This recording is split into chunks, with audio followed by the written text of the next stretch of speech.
한국경제TV 생생한 실전 투자 정보 와우퀵. 월 5,000원 커피값으로 투자 정보가 내 손 안에 배달됩니다. 와우킥 N에서 만나요. 시청자 여러분 안녕하십니까? K스탁 라이브 진행의 온인주입니다.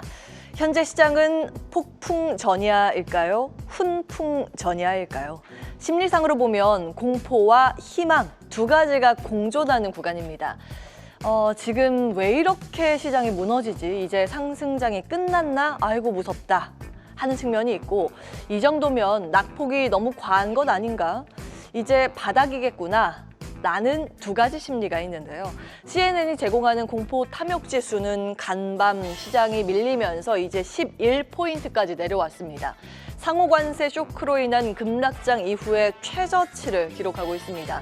투자 심리상 극단적인 공포 영역에 진입한 거죠. 우리 시장도 11월 3일 역사적인 신고가를 경신한 이후 단기 주가 급등에 대한 부담, AI 버블 우려, 12월 금리 인하 불확실성 등 기존의 악재의 반복으로 인해서 투자 심리가 지금 약해져 있습니다. 이는 코스피 거래 대금에서도 확인을 할 수가 있는데요. 이번 달 첫째 주 일평균 거래 대금이 20조 원대였는데 지난주에는 16조 원대로 내려왔고요. 이번 주 들어서는 어제까지 이 거래일 평균치를 계산하면 14조 원 정도가 됩니다. 점점 이렇게 거래 대금이 줄어들고 있죠. 다만 공포가 끝까지 가면 단기적으로나마 반등이 있기 마련입니다.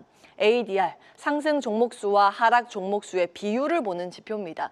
보통 이게 120%를 넘어가면 과열됐다고 보고요.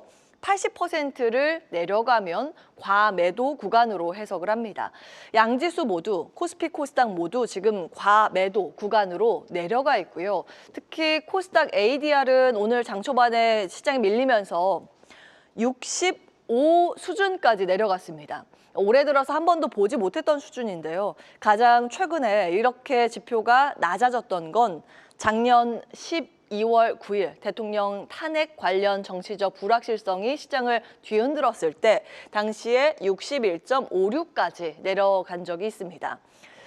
이번에도 그만큼의 공포가 들어온 건데 그래도 이 정도면 심하게 많이 팔았다, 그만 팔아야지 싶은 마음이 들 구간이기도 합니다.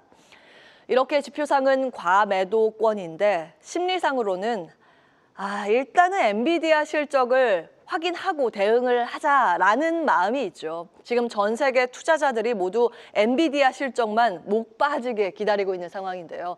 이렇게 관심이 지대한 만큼 실제 실적 발표 이후에 시장이 이를 평가하고 다시 해석하는 과정이 나타날 듯합니다. 결국 이번 주 남은 거래일 내일과 모레 이틀 동안 엔비디아를 비롯한 증시 전반의 변동성이 일시적으로 높아질 가능성도 대비해야겠습니다. 이 밖에 최근 연준 인사들과 한국은행 총재의 금리 발언도 좀 신경 쓰입니다.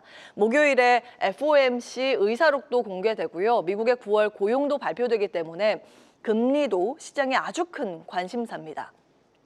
한 달 전만 해도 12월에 미국이 기준금리를 인하할 거라는 게 중론이었는데요. 지난주부터는 빨간 선 보시면 동결 가능성이 더 높게 나오고 있습니다. 미 연준이 금리 인하를 미루면 유동성이 영향받을 것이라는 우려가 생기면서 시장이 가지 못하는 측면도 있는데요. 중요한 건 사실 내년입니다. 현재 시장의 관측을 보시면 내년도 기준금리는 가장 높은 막대에 보이시죠. 3%에서 3.25%로 전망됩니다. 그러니까 현재보다 금리는 3차례 더 낮아질 거라고, 인하할 거라고 보는 겁니다. 인플레이션 때문에 한두 달 정도의 기간 차이가 생길 수는 있겠지만 미국 경기가 둔화되는 국면에서 금리 인하를 계속 미루기는 어려울 거라고 보는 겁니다. 그러니 목요일 미국 고용 발표 이후에 분위기 반전의 가능성도 열려 있다는 점 또한 상기해 볼 시점입니다. 물론 늘 복병은 있습니다. 시장은 여전히 긍정적이다라고 말할 수 있는 조건은 언제나 그 변수들이 본격적으로 위협적이기 전까지죠. 역사적으로 미국의 금리 인하는 위험 자산인 주식시장엔 분명 우호적인 환경을 만들어 왔습니다. 하지만 그 전제는 명확합니다. 경기 침체가 아닐 때만 그렇다는 겁니다. 따라서 앞으로도 경기 둔화 신호와 금리 상승 압력이라는 복병은 계속 예의주시하면서 시장을 해석할 필요가 있겠습니다. 결국 이번 주 남은 기간 동안 부정적인 가격 움직임 하나하나에 흔들리기보다는 시장이 다시 활기를 되찾을 때 어떤 기업이 가장 먼저 뛰어나올지 그 기업들을 가려내는 시간을 갖는 게 더 중요해 보입니다. 단기간에 많이 빨리 벌기보다는 천천히라도 자산을 지키면서 가는 것, 그게 결국 자산 시장에서 이기는 길이 아닐까 싶습니다. 앵커 브리핑이었습니다. 계속해서 다양한 경제 이슈를 알고 싶다면 구독과 좋아요, 알림 설정 부탁드립니다.